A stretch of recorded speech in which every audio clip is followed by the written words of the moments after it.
Back in December, Trevor Bauer was reinstated into Major League Baseball, being allowed to play effective immediately. He was still on the Dodgers, and the team now had a decision to make: keep Bauer or designate him for assignment, and they had until January 6th to make that decision. January 6th came and went. The Dodgers decided to move on from Bauer and designate him for assignment, making him available to trade for the next week, and if nobody traded for him, he'd officially be released from the Dodgers and become a free agent. Obviously, no team was ever going to trade for Bauer, considering that would entail giving up assets when you can just wait and potentially get him when he's a free agent for the league minimum salary. So, over that week, a trade never happened, which was expected, and Bauer became a free agent, something he has been ever since.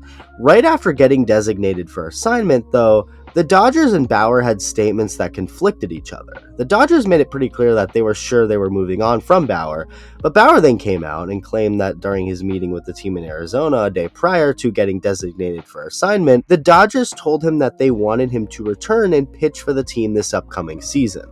If they said that, why would they move on from him the very next day? Well, the Dodgers then denied that they ever told Bauer they wanted him back. MLB insider Bob Nightingale of USA Today then reported this. Quote, Dodger officials declined to go into details of their conversation, but privately revealed that they did not hear any remorse, apologies, or anything in the slightest from Bauer to change their mind. They reconvened in Los Angeles and decided Friday morning that Bauer would never again put on a Dodger uniform. Two Dodgers officials vehemently denied to USA Today Sports that they conveyed those sentiments to Bauer. End quote. So Bauer thought he was told he's coming back. The Dodgers say they never said that, but the bottom line is that Trevor Bauer has thrown his last pitch for the Los Angeles Dodgers. That's set in stone. But now, over 2 months after Bauer was officially released by the team and sent back out on the free agent market, the 2020 National League Cy Young Award winner has yet to find a new home, and there doesn't seem to be any sign of him finding one anytime soon. So this begs the question. Forget throwing his last pitch for the Dodgers. Has Trevor Bauer thrown the last pitch for his entire Major League career? I think there's a damn good chance. But before we get any further, about 60% of my watch time is from non-subscribers, so if you're new or just haven't subscribed yet, consider doing so. Like I said, whoever wants to sign Bauer this year can sign him for the league minimum, which is less than $1 million. You're getting him for virtually nothing, yet nobody has been linked to signing him. In fact, there are some teams we know won't sign him. When specifically asked if the Braves would sign a guy like Trevor Bauer, team manager Brian Snitker literally straight up shook his head and said no. And he's not alone, as it was also reported by John Heyman that both the Yankees and Mets won't go after Bauer.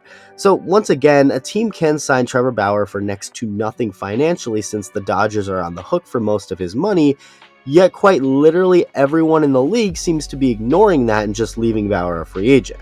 Why is that? Well, there's of course the obvious. Teams don't want to deal with the potential backlash they'd get from their own fans and just people in general for signing Bauer.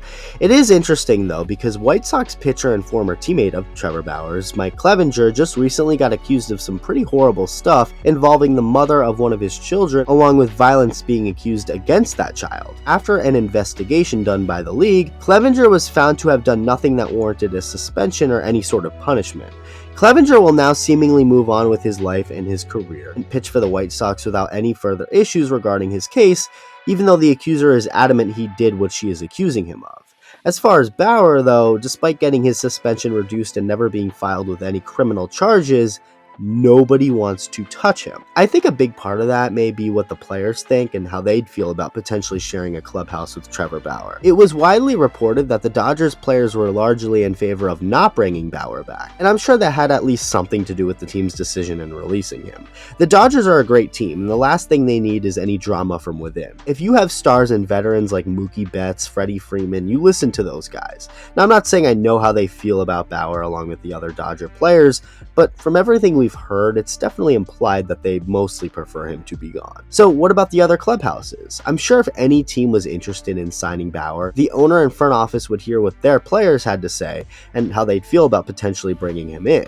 Maybe some teams have done that, and they didn't hear enough positivity from their players to feel comfortable signing Bauer. I think another factor is the fear Bauer won't be as effective. He hasn't touched a big league mound in what's pushing 2 years now, so he could be really rusty. Although that could be true, I just can't buy that, at least not as strongly as the first two reasons I've talked about.